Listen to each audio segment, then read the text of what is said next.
consolidando a indústria automobilística nacional. O aperfeiçoamento da profissão. Iniciativas de formação profissionalizante no Brasil existem desde o século XIX, diretamente ligadas aos automóveis. Uma das primeiras experiências foi a Escola Mecânica Ford. O repórter do site Machicar recupera parte dessa importante história.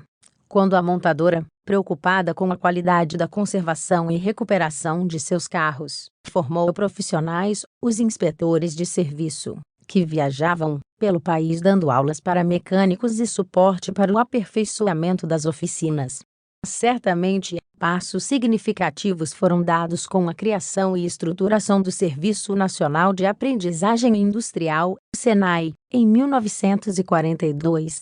Em alguns anos, ser formado pela instituição era sinal de notabilidade, uma carta de boa apresentação. Além dessa iniciativa, várias escolas técnicas espalhadas pelo país começaram a oferecer alternativas de cursos para os que pretendiam trabalhar com automóveis. A formação de profissionais foi uma das preocupações de entidades associativas, como no caso da Associação dos Mecânicos de Automóveis do Estado de São Paulo, criada em 1960. Seu programa era claro ao investir na qualificação da mão de obra, forjar o ainda incipiente espírito de classe e fortalecer o justo prestígio de uma categoria de técnicos, prejudicada pela intromissão e proliferação de pseudomecânicos.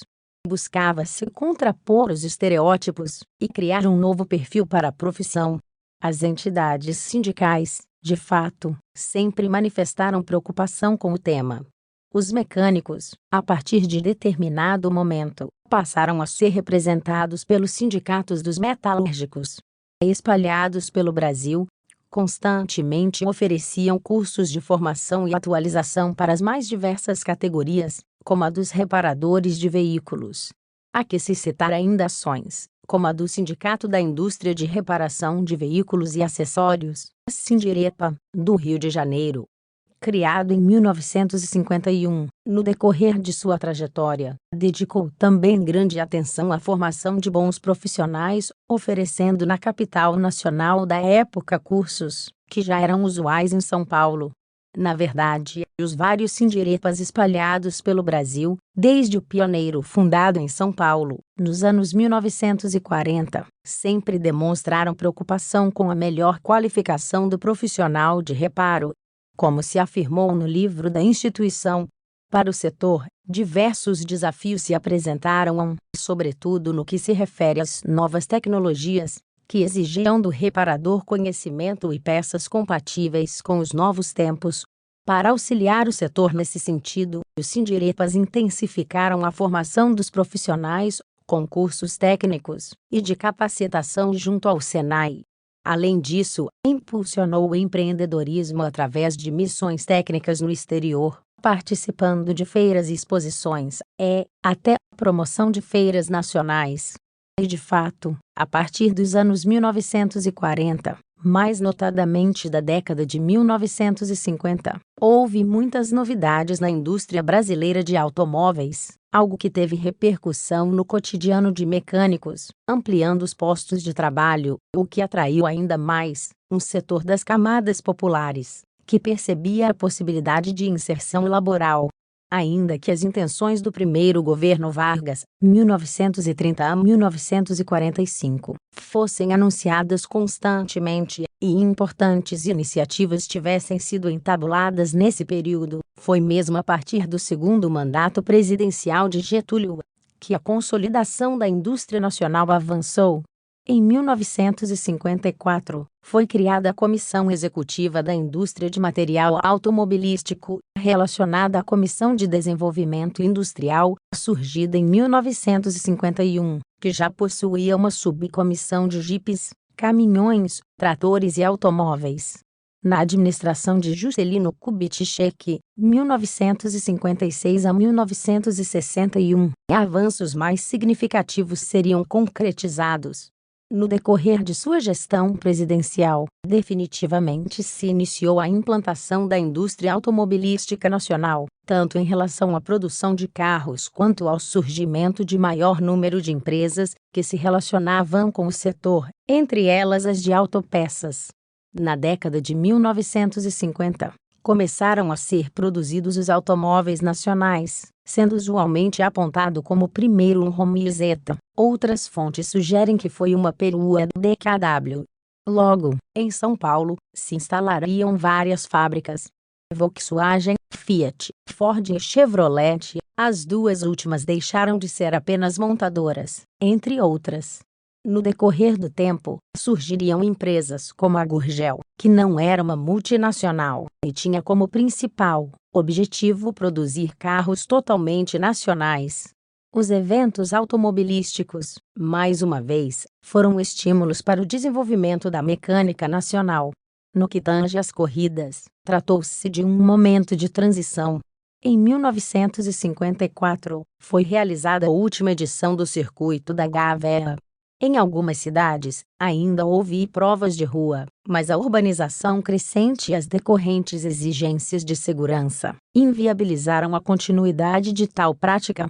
Em 1940, foi criado o Autódromo de Interlagos, São Paulo, a instalação que na década de 1970 recebeu grandes prêmios de Fórmula 1. No Rio de Janeiro, nos anos 1960, foi também inaugurado, no bairro de Jacarepaguá, um autódromo que, em 1978, e entre 1981 e 1989, acolheu o evento da categoria mais importante do automobilismo mundial. Todas essas ações se articularam com o desenvolvimento da economia petrolífera brasileira. Lembremos que a Petrobras foi criada em 1953. Com a expansão das estradas nacionais, algo que lamentavelmente acabou por resultar no abandono de nossa rede ferroviária, e com a transferência da capital do país para Brasília, um modelo de cidade que confirmou o reinado do automóvel.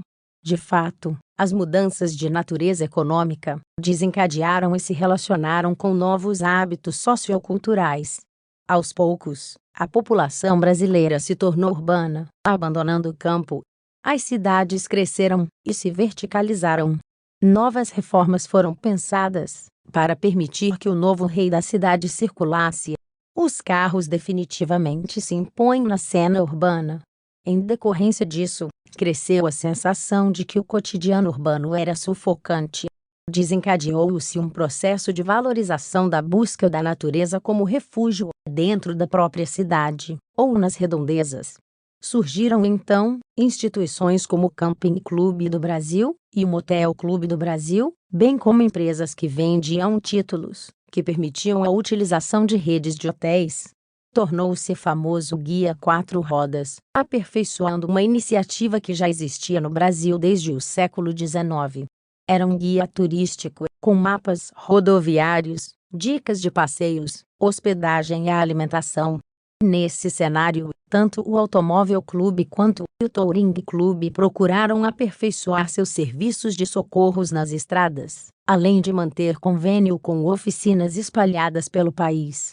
O turismo rodoviário passou a merecer atenção, apesar dos limites que ainda existiam em relação ao conforto de carros e às condições das estradas. O Brasil, no trabalho e no lazer, começava a se integrar por meios rodoviários. O automóvel se tornou, mais do que nunca, um bem desejado, relacionado a certo estilo de vida.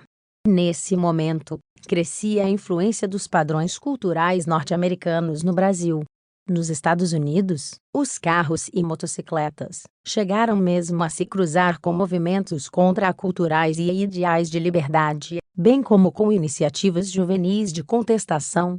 Não surpreende que por aqui os automóveis tenham sido tão celebrados pela jovem guarda. Músicas como Parei na Contramão e Eu Sou Terrível, grandes sucessos de Roberto Carlos, associam os veículos à ideia de transgressão e integravam profundamente a estética do movimento. A propósito, o profissional de reparos é mesmo personagem importante de uma das canções mais conhecidas do período.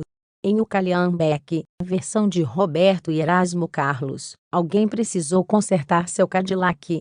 Como era necessário deixá-lo na oficina, um mecânico ofereceu um carro velho que por lá apareceu, o que fez o proprietário sair da oficina um pouquinho desolado, até um pouco envergonhado. Para sua surpresa, o Calhambeque fez sucesso com os brotos, as garotas da época. No final, mesmo com o Cadillac lavado, consertado, bem pintado, um encanto, o antigo automóvel foi eleito o preferido.